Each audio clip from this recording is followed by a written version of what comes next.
네, 두 번째 모의고사 문제풀이 시간입니다. 지난 시간에는 첫 번째 강의에서 재무회계 기준정보 등록과 일반 거래 입력까지 같이 수행했고요.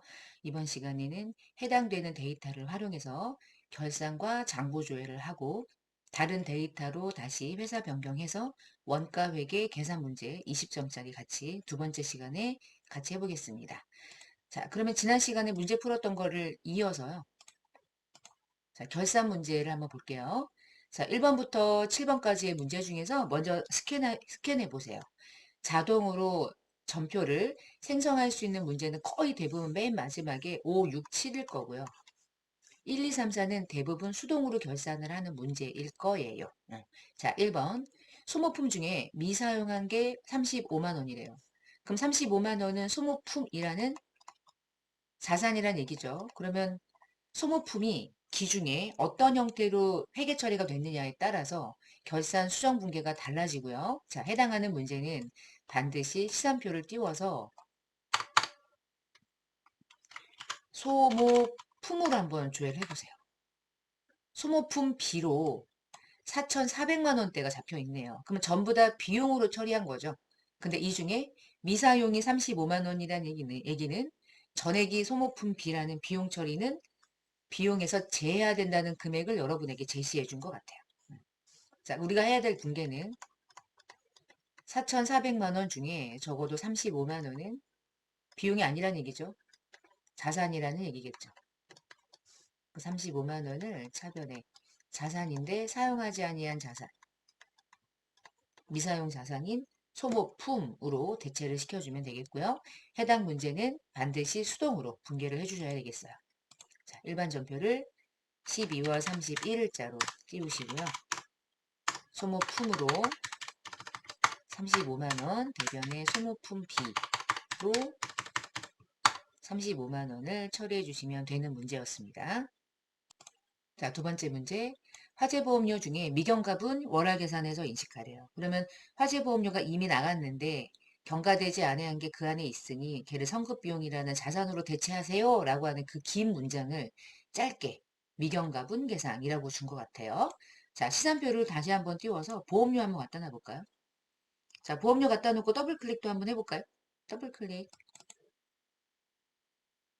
자, 요거라는 거죠. 지금 1월 1일에 성급보험료가 재수정 분계된 건 지난 연도에 성급보험료 나갔던 걸 잡혔던 걸 2022년도에 다시 보험료로 인식을 한 거고 우리가 처리할 건 요거죠. 3월 1일에 지금 보험료가 나갔는데 240이 그중에 내년 2월까지 기간에 속한 240만 원이 있으니 그러면 이 중에 성급 보험료는 두 달치 뿐이죠. 그럼 두 달 치면 240만 원인데 한 달로 가정하면 20이고요. 근데 그 20만 원이 두 달치가 단기본 보험료가 아니라는 걸 의미하네요. 그러면 40만 원은 단기보험료 아니고 차기보험료입니다. 라고 하는 것 같아요. 자, 일반 전표 띄우시고요. 대변부터 해볼까요? 대변에 보험료 아니다. 40만 원은 보험료 아니다. 뭐냐? 먼저 지급한 비용이다. 성급비용. 보험료는 비용인데 성급비용은 자산이죠. 성급보험료는 40만 원인데 그게 전부 다 보험료로 잡혀 있으니 보험료를 제거하고 성급보험료로 다시 대체시켜주는 문제였습니다. 3번 하나은행에 장기차입금이 있나 봐요. 근데 장기차입금의 만기가 2023년도 11월이에요. 그럼 장기차입금은 내년 이후가 만기가 도래할 때 인식하는 계정이고 장기차입금 중에서 만기가 2023년 내년에 도래되면 유동성 장기부채 대체를 하라는 뜻이거든요. 자, 요것만 가지고 분계를 할 수 있다면 계정 과목을 대체시키는 것까지는 할 수 있어요. 장기차입금 오고요.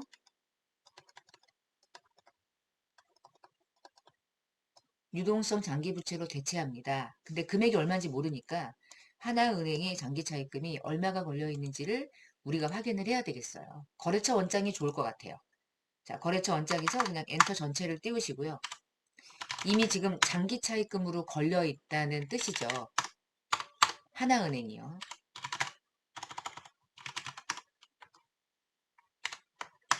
차입금 하나은행으로 걸려 있는 거래처가 있네요. 4억이네, 4억. 네, 4억 전액이 내년 만기가 된대. 그럼 4억 전액을 대체시켜주면 되겠네요. 4억 죽이고 4억 다시 유동성 대체시켜 주시고. 자, 그러면 분개 넣어볼게요. 4억입니다. 차변에 장기차입금 반제.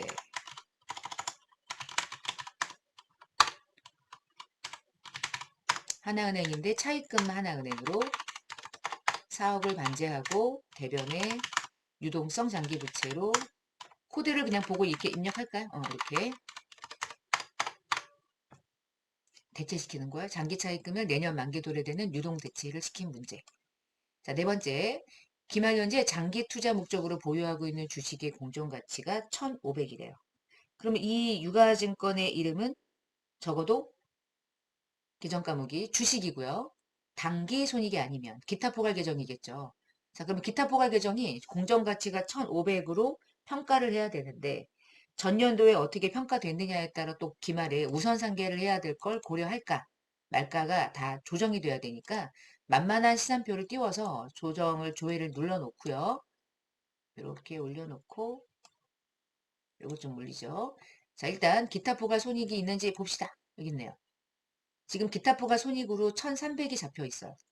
그러면 1,300이 200만 원만큼 증가돼서 공정가치가 1,500으로 조정돼야 되는 것까지는 알겠어요. 자, 이것까지만 해놓을게요. 자, 그러면 기타 포괄 공정가치 자산은 1,300이라는 이 자산에 1,500만 원의 공정가치가 평가되기 위해서 200만 원 증가. 그럼 사실은 딱 대변해 봐도 이거 원래 기타 포괄 손익 공정가치 측정 금융자산 평가 이익이죠. 근데 평가 이익을 다 잡을 수도 있고 이게 이미 있었고 이미 평가가 돼서 혹시 평가 이익이 아닌 작년까지 평가 손실이 있었다면 평가 손실 잔액을 먼저 상계하고 나머지를 이익으로 잡아야 되니까 요까지만 해놓고 혹시 기타 포괄 손익에 대한 평가 손실이 있었는지를 볼게요. 어머? 있네요. 여기 보니까 기타 포괄 손실이 100만 원이 잡혀 있네요. 아, 이건 꼭 확인을 했어야 됐던 문제예요. 자, 그러면 여기 두 번째 칸에 쓸게요. 평가 손실 잔액을 남기면서 이익을 과대 계상할 필요가 없죠. 자, 평가 손실을 먼저 100을 제거해요. 자, 제거한 거예요. 지금 이렇게 제거하더라도 차이가 나는 건 이익인 거죠. 그쵸? 그 이익은 동일한 금액이지만 이 금액과 이 금액은 다른 인식액이에요. 200 중에 손실 먼저 제거하고 나머지를 이익을 잡은 그런 결산 수정사항이 되겠습니다. 아주 많이 나올 수 있고요. 여러분 시험에서 중요한 회계 처리 중에 하나라고 보시면 되겠어요. 자, 마지막 문제 넣어볼게요. 차변에 그리고 지금 비유동에 걸려 있었습니다. 유동이 아니라 기타 포괄. 아이고. 거래처 싫으시면 지우시고요. 200 그리고 대변에 기타 포괄 손익 평가 손실을 먼저 대변으로 반제할게요. 입력하는 순서는 뭐 상관이 없으니까 평가 손실을 먼저 제거하고 그리고 나머지를 이익으로 평가 이익으로 추가로 인식하는 거죠. 자, 이렇게 기타 포괄 계정 단기 손익은 뭐 그냥 보이는 대로 우선상계 고려하지 않고요. 전혀 고려하지 않는데 우리 기타 포괄은 반드시 고려를 하시면서 처리해 주시면 정확한 분계를 할 수 있습니다. 자, 그래서 지금 4번까지는 자동 결산이 아닌 수동 결산을 수행한 거고요. 자, 5번부터 7번까지는 자동 결산인데 매출 채권은 채권 잔액에 충당금 잔액이 얼마가 있는지를 고려해서 처리를 해야 하기 때문에 일단 시산표를 띄워서 조회 버튼 한번 누르고요. 자, 매출 채권에 대한 잔액부터 조금 보겠습니다. 오, 지금 외상 매출금 잔액이 전년도에 넘어온 게 지금 어마무시했네요. 지금 금액이 어마무시해요. 자, 금액을 한번 계산해 볼게요. 1%를 보충하는 거고요. 매출 채권. 자, 외상 매출금은 이게 지금 423억이라고 생각하시면 돼요. 이 금액을 읽으실 때. 여기에 1%. 근데 이 채권에 대한 충당금 잔액이 3,900. 그리고 외상 매출금에 보충할 금액 나올 거고요. 매출채권은 외상매출금과 바드럼을 둘 다 하라는 뜻이죠. 자, 그럼 바드럼 잔액을 보니까 바드럼은 한 6천 되고요. 6천의 1%고요. 바드럼의 밑에 충당금은 없어요. 그러면 그냥 전액을 하시면 되겠네요.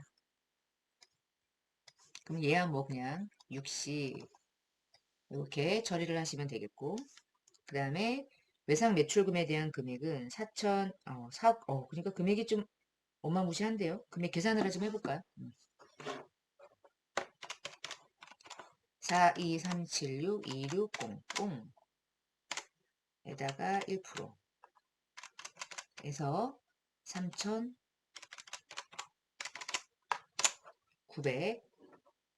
하시면 384 762 600원 적어 놓을게요.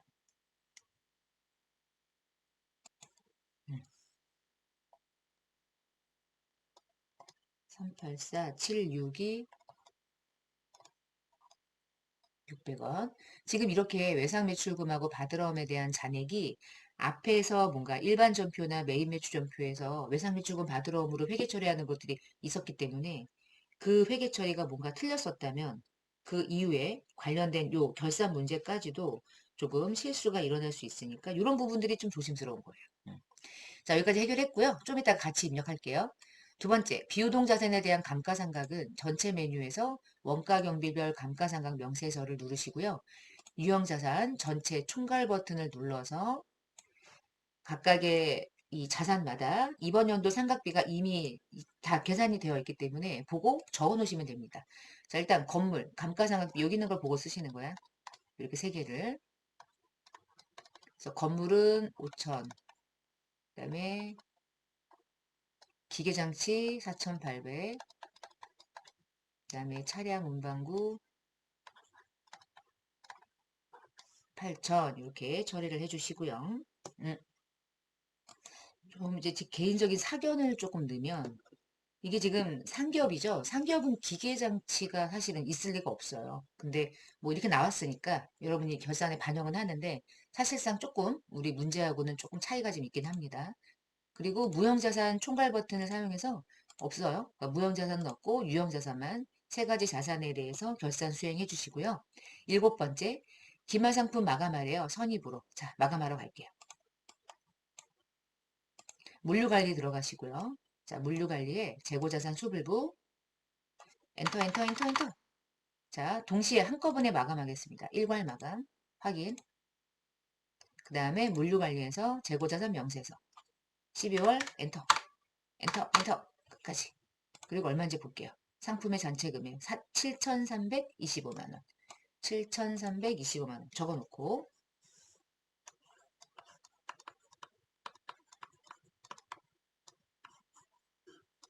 적어놔야 되겠죠. 이게 뭐 열면서 입력을 못하니까. 자, 그럼 이제 결산, 자동결산 세 가지 계정들을 바로 결산 처리해 볼게요. 결산자를 입력해서 엔터 치고 엔터 친 다음에 아이고 잠깐 엔터 치고 여기서 455번에 제품 매출원가를 걸고요. 코드는 500번대 원가 경비를 아이고 죄송해요. 이게 원가죠. 451번에 상품 매출 원가만 불러오시면 됩니다. 왔다 갔다 하네 제가. 재무회계는 제조업이 아니니까 상품 매출 원가 여기 아래에 있는 거 그냥 그대로 보고 입력하시면 돼요. 확인. 자, 넣어볼게요. 기말 상품 재고는 적어놓은 금액이 7,325만 원이 기말 재고 자산이에요. 해결. 두 번째 조금 올려서 자, 외상 매출금하고 바드럼에 대한 채권 잔액에 대한 보충액은 이렇게 내려놔야지 보이겠네요. 그렇죠? 외상 매출금은 384, 762, 600원이고요. 바드럼은 60이죠. 그 다음에 그 위쪽에 감가상각비 있어요. 자, 감가상각비는 건물라는 5천, 기계라는 4,800, 차량 운반군 8천, 건설 중인 자산 없고. 자, 그럼 다 넣었죠? 자, 한꺼번에 전표 추가하는 거예요. 하시고 전표 추가. 일반 전표 추가. 네. 일반 전표 입력 열어서 조회하면 방금 전에 입력했던 숫자들이 자동으로 전표로 생성된 게 보이시죠? 이렇게 해서 결산 수정 세 문제. 비슷해요. 결산은. 그래서 앞부분에 자동 결산은 언제나 동일하게 나올 거고요. 수동 결산만 때때로 좀 다른 형태로 나올 가능성이 조금 있습니다. 자, 그럼 결산까지 끝냈고 우리는 이제 장부조회하는 문제를 가보겠어요. 장부조회. 1번 1월 1일부터 6월 말일까지 현금 지출이 가장 많았던 달은 몇 월입니까? 아, 이거 월별로 현금이 얼마가 나갔고 얼마가 들어왔는지를 확인하는 건데 이거 만만하게 가장 편하게 볼 수 있는 장부는 월별 비교가 가장 좋은 게 총계정 원장이에요. 그리고 총계정 원장은 현금부터 모든 계정을 월별로 볼 수가 있어요. 이렇게 비교하면 되겠죠. 1월부터 6월 중에 현금 지출이 가장 많았던 월을 찾아볼게요. 자, 그러면 이제 1월부터 6월까지 현금 지출은 대변에 발생되는, 어이구, 금액이죠. 이게 마우스가 안 되네. 예, 금액이죠. 그래서 대변에 현금 계정을 6월까지만 비교를 하셔야 돼요. 잠깐만요. 음. 자, 그리고 사실은 지금 조회했을 때는 7월, 8월, 9월 막 이런 데이터들이 없기 때문에 우리가, 아, 맞다. 6월까지 이제 이렇게 비교할 수 있지만 실제로는 데이터가 전부 다 매월마다 금액들이 다 발생이 돼 있을 거고 특히 차변에도 금액이 있을 거기 때문에 우리가 지금 봐야 될 계정은 대변 잔액이라는 거예요. 대변 금액. 그리고 6월까지 비교를 해서 가장 많이 나간 돈을 찾는 거죠. 자, 4천 제끼고 3,900 제끼고 4,100인데 이 중에 가장 큰 금액은 얘네요. 그러면 답은 6월이 되겠죠. 네, 나중에 이제 프로그램에 실제로 시험장에 가셨을 때는 답을 입력할 때는 6만 입력하시면 돼요. 숫자만 입력하시면 됩니다. 자, 이렇게 해서 몇 월에 가장 많이 나갔는지를 장부조회를 봤고요. 두 번째 문제는 6월 말일 현재 책상은 몇 개가 있나요?가 질문이네요. 개수를 물어봤어요. 자, 6월 말에 재고 수량을 알기 위해서는 물류에서밖에는 확인이 불가능해요. 그러니까 물류에서만 가능하고요. 수불부로 들어가시면 좋아요. 그리고 1월부터 6월까지 그냥 모든 상품을 모두 다 조회하시되 우리는 책상의 재고만 눈으로 확인하시면 되겠죠. 책상이 6월 말까지 조회했을 때 잔액으로 100개 남아있는 걸 이렇게 체크하시면 되겠습니다. 수량은 100개 이렇게 보시고요. 세 번째 문제 7월 15일 현재 모던하우스에 대한 외상 매출금 잔액이 얼마입니까? 그럼 외상 매출금 중에 어떤 특정 거래처의 잔액을 물어볼 때는 거래처 원장 밖에는 우리가 조회할 수 있는 방법이 없다고 그랬죠? 자, 기간을 원하는 마지막 날짜, 잔액은 그날 날짜마다 잔액이 바뀌기 때문에 마지막 날짜를 잘 조회하는 게 중요해요. 그러니까 결국은 처음과 모든 건 날짜가 제일 중요하다는 뜻이고요. 자, 외상 매출금 중에서도 우리는 모던하우스에 있는 특정 거래처의 잔액만 확인합니다. 자, 모던하우스의 잔액을 볼까요? 7568 44만 원이 잔액이 되겠습니다. 자, 네 번째 9월 말 현재 청주 목재와 관련된 외상매입금 잔액을 물어봤어요. 그러면 어떤 특정 거래처의 계정을 물어봤으니까 같은 장부에서 날짜를 바꾸시고 외상매입금으로 조회하고자 하는 거래처의 이름을 청주 목재로 수정해서 조회를 한 다음에 외상매입금 잔액을 보시면 되겠죠? 7826 50만 원 이렇게 조회를 하시면 되겠네요. 자, 5번 KIFRS에 대한 재무상태표에서 납입자본은 얼마네요? 납입자본은 자본금을 의미하는 거예요, 결국에. 자, 12월 말일자 봅시다. 자, 메시지가 떴다. 무시해도 된다고 그랬죠? 쭉 내려가셔서 자본금 볼게요. 납입자본 여기 더 있네요. 납입자본은 1020-000-000 하시면 되겠고요. 자, 6번 12월 말까지 포괄손익계산서에서 법인세 차감 전 순이익을 구하라네요. 법인세 차감 전 순이익. 손익계산서를 열어봅시다. KIFRS의 손익계산서를 띄우시고요. 12월까지 조회하신 다음에 법인세 차감 전 순이익. 자, 여기 있네요. 그죠? 법인세 차감 전 순이익. 111억 8,356만 2,400원 됐습니다. 자, 이렇게 해서 장부조회까지 마무리를 했어요. 자, 그러면 여기까지 이제 회사가 다 종료가 되면요. 아래로 내려가시면 두 번째 문제, 원가회계 문제가 나오는데 원가회계 문제는 다른 회사 데이터를 가지고 활용합니다. 이유는 재무회계는 상기업인데 원가회계는 제조업이고요. 관련 백데이터가 아예 달라요. 그러니까 제조업이니까 원가와 관련된 계정 과목들을 조회해야 되고요.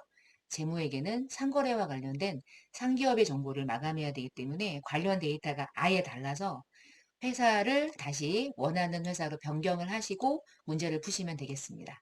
자, 바탕화면에 3032 사는 가구 저는 저장을 해 두었어요. 여러분도 저장하시고 백업 데이터 복구 버튼 누르신 다음에 사는 가구 복구하기를 하시겠습니다. 음. 자, 데이터 가져오시고요. 회사 변경하시고 어디 갔어? 9032 사는 가구로 로그인을 해서 원가회계 문제를 풀어볼게요. 자, 지금 원가회계 문제 푸는 시간 한 10분 걸릴까? 생각 들어요. 제 생각에는. 자, 물류관리 눌러놓고 우리 원가회계 문제 보기 전에 무조건입니다. 순서는 맨 처음에 작업지시서 넣고요. 자재 출고 넣고요. 몇 개 생산했는지 입력해요. 자, 아래 입력할 거 없습니다. 그리고 나서 원가 기준, 배부 기준 등록, 작업 진행률 등록할 거예요. 그리고 기초 제공품부터 마지막까지 순차적으로 하다가 직접 재료비 계산할 때는 여러분이 마감해서 단가를 끌어와요. 이게 순서예요, 언제나. 1, 2, 3 이렇게 순서입니다. 언제나예요. 언제나. 바뀌지 않아요. 원가는 흐름이 중요하기 때문에. 자, 원가 외계 1번 문제 보겠습니다. 자, 이번 달은 6월이에요. 그러니까 다음 달은 7월인 거죠. 웃기는 말이지만 날짜를 먼저 얼른 체크하셔야 돼. 자, 그럼 우리는 6월을 마감한다. 6월 1일에 다음에 작업 지시서를 발행하고 주요 차제를 같은 날 출고했대요. 그러면 지시서 등록하고 자재 출고 동시에 하겠죠. 자, 열어서 봅시다. 생산 지시서, 작업 지시서 6월 2일을 넣고요. 수주 넘버 없고 지시일은 6월 1일이고 갑제품은 6월 말이 작업 완료 예정일이네요. 2022년도 0630 코드는 없고요. 밑으로 내려가서 이제 제품 입력해요. 자, 이렇게 내려놓고 입력하는 내용을 좀 올리겠습니다. 제품이고 첫 번째는 갑제품 1 작업장 지시 수량은 800개 1작업장으로 선택하시고 뭐 물류창고로 가나 보죠. 그냥 그런가 보다 하시면 되겠어요. 자, 두 번째 지시서는 작업 지시는 동일한데 2022년도 7월 5일이 완료 예정일이고요. 해당 제품은 을 제품이 되겠네요. 800개를 동일하게 지시했고요. 자, 을 제품은 이 작업장으로 작업을 지시합니다. 물류 창고로 가나 보죠. 자, 입고 창고는 입력하라고 하는 문구가 없고 자동으로 걸리면 그냥 두셔도 돼요. 원가 마감할 때는 중요하지 않아요. 대신 나중에 정말 제품이 완성돼서 물류 창고에 있어야 되는데 없는 경우에 실제로 문제가 되겠죠. 실제로는. 자, 첫 번째 했습니다. 너무 쉽잖아요. 두 번째, 자재 출고를 해볼게요. 자재 출고 메뉴를 열어볼까요? 같은 날 하는 거라 그랬으니까 6월 1일자를 띄워요. 그리고 생산 지시 번호를 불러옵니다. 첫 번째 6월 말을 완료되는 날짜에 작업 지시를 끌고 왔더니 얘는 갑제품이에요. 그쵸? 갑제품 아래쪽에 내려가서 갑제품 생산하기 위해서 어떤 자재가 필요한지 입력하는 거예요. 부재료 넣어서 지금 조회 안 된 거죠? 원재료. 자재 A를 몇 개를 출고하냐면 400개를 출고하는데 어느 작업장으로 출고하느냐가 중요한 겁니다. 자, 1작업장. 두 번째, 생산 지시 두 번째, F2. 두 번째는 7월 5일이 완료가 되는 작업 지시 끌고 오시고 아래쪽에 해당 제품에 해당하는 원재료 투입액은 자재 B를 투입해요. 그리고 출고 수량은 400개고요. 얘는 2작업장으로 분류해요. 됐어요. 여기까지가 첫 번째 문제. 요거 하나 풀면 여러분 5점이에요. 자, 5점 먹고 그 다음 문제, 두 번째 문제. 자, 이게 한 달이 지난 거야, 상상. 6월 말에 그때 내가 작업 지시 냈던 것에 대해서 몇 개가 완성됐는지를 체크한 거죠. 그랬더니 갑 제품은 800개 생산됐고 을 제품은 720개가 생산됐어. 그러면 800개 중에 720개가 생산됐으니까 80개가 월 말에 남았다는 얘기죠. 80개는 완성도가 90% 남았대요. 자, 요거 등록하는 거예요. 자, 가봅시다. 생산 입고. 날짜 며칠이죠? 6월.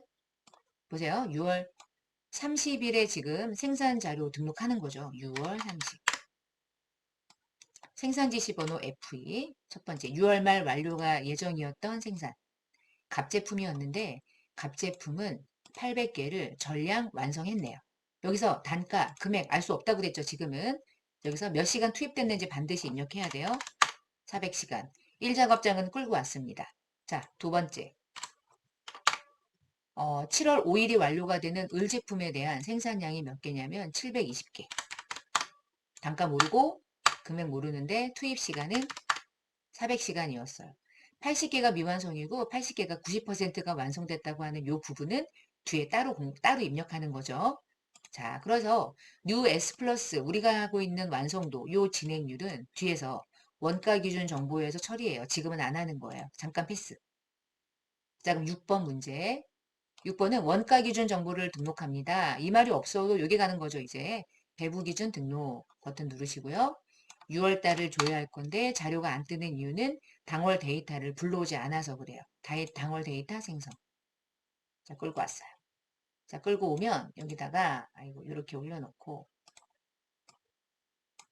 총 근무 시간 생산 1부 총 근무 시간 500, 2부 500, 500, 500시간씩 투입. 두 번째, 보조부문비를 배부 기준에 대해서 등록하는 건 오른쪽에 보조부문 배분. 가져오기 하셔야 돼요. 가져오기. 자, 동력은 생산 1부에 40, 2부에 60, 수선은 60 주고 40 주고 이렇게. 이게 비율이죠. 주고받는 비율. 세 번째, 작업 진행률은 을 제품 90%. 우리 뉴 S 플러스만 쓰는 거예요. 여기 들어가죠. 작업 진행률 등록. 6월달 800개가 지시, 720개 생산, 80개 미완성, 몇 퍼센트 진행률? 90%. 두 번째 문제, 5점 먹었어요. 자, 이제 네 번째 문제는 6월 달에 원가 마감하고 제조 원가 조회하는 거거든요.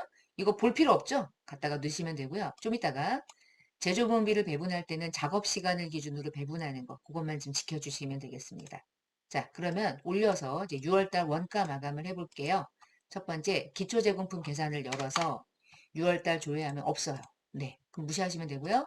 직접 재료비 6월 달 조회하시면 다 끌고 오는데 재료가 1작업장, 2작업장에 각각의 재료에 사용량은 들어왔는데 마감이 안 돼서 단가가 얼마인지 몰라요. 그래서 마감하러 가야 돼요. 마감, 잠깐 취소. 자, 원제로 누르고 한 번 더 엔터. 여기서 마감하고 일괄 마감. 한꺼번에 자, 확인. 자, 마감됐죠? 자, 마감되면 마우스 보세요. 직접 재료비 계산은 다시 들어오셔서 여기 400개 옆에 단가가 반영이 안 돼 있던 걸 마감하면 이제 끌고 와요. 자, 끌고 오게 하려면 조회만 누르시면 됩니다. 데이터를 단가 붙는 거 보이시죠? 이렇게 단가가 붙었어요. 자, 그러면 직접 재료 마감됐고요. 다시 이제 순서 다시 할게요. 직접 노무 마감. 6월만 이제부터 열면 됩니다. 열었죠? 그 다음 탭으로 넘어가요. 부문별. 부문별로 제조 1, 2부, 보조, 동력, 수선 다 끌고 왔죠. 그러면 보조 부문 마감하는 거. 보조 부문의 원가를 제조에 배분한 걸 지금 이 화면에서 해준 거고요.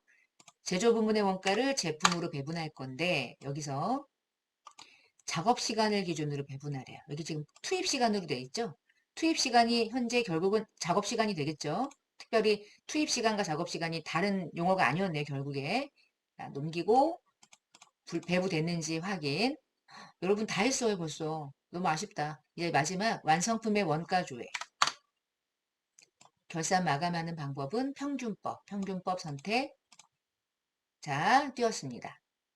마감은 다 된 것 같아요. 그래서 여기 잠깐 요만큼만 내려놓고요. 여러분 갑제품은 생산된 것에 대한 단가가 11만 3,500원 나왔고요. 물제품은 생산 단가가 101591이에요.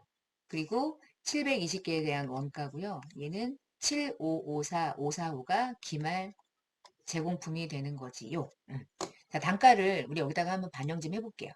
단가는 생산과 관련해서 우리가 생산 입고 입력을 할 때 갑제품과 을제품이 생산된 건 맞는데 단가를 원가 마감이 안 된 상태여서 단가를 몰랐고 자 여기다 놓으시면 갑제품의 단가 모르죠. 알았어요 이제. 걔는 11만 3,500원이야. 두 번째 을제품에 커서 놓고 을제품의 단가는 101591. 자 마감됐습니다. 그래서 생산 단가 마감했어요. 자 마지막이에요. 다 했죠? 완성된 원가까지 마감했으면 마지막에 하실 일은 결산자료 입력.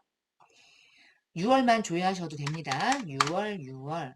여기서 이게 제조업이기 때문에 제조업은 제품 매출 원가를 끌고 오셔야 돼요. 그래서 재무회계에서 마감할 때는 상품 매출 원가를 마감하고 원가 회계 마감할 때는 제품 매출 원가를 마감하시고 코드가 500번대 제조 원가로 마감하는 거예요. 확인. 그러면 원재료 500번대 원가들이 쭉 하고 끌고 옵니다. 자, 여기서 기말의 원재료랑 기말 제공품을 마감해야 되는데 금액을 마감하는 방식은 자, 기말 제공품과 기말 원재료는 어떤 형태로 마감하냐면 우리가 마감한 숫자를 가져오는 방식을 취해요. 그래서 오른쪽에 기능 도움에서 기말 재고 반영을 누르면 이 자리와 이 자리에 각각 마감한 기말 재고 자산을 반영해요. 기말 재고 자산이 반영되면 원가를 대체시켜주는 분계는 프로그램이 해주는 거죠. 자, 여기서 마지막 전표 추가 버튼 반드시 눌러주셔야 됩니다. 전표 추가 누르셨으면 마지막 우리가 확인할 방법 지금 여기까지 하신 거예요. 5번 제조원가 명세서를 조회하래. 조회만 하면 돼요. 조회합시다. 조회만 하면 되는데 어려운 거 아니죠. 그리고 조회했는지 안 했는지는 프로그램이 조회를 했는지 안 했는지를 알 수 있기 때문에 여러분 열기만 하면 돼요. 자, 여기까지가 원가회계 마지막 문제 풀이 끝입니다. 자, 그래서 재무회계하고 원가회계 다른 회사 들어가는 거, 결산 들어갈 때 원가 코드가 다르게 들어가는 거, 그런 것들을 잘 비교하시고 다른 계정으로 뭔가 수정사항을 잘 고려하시면서 변경하면서 결산도 좀 하고 원가액이 어떻게 푸는지 예제를 통해서 여러분 시험 대비하시면 되겠고요. 첫 번째 모의고사 이렇게 마무리하고요. 다음 시간에 뵙겠습니다. 감사합니다.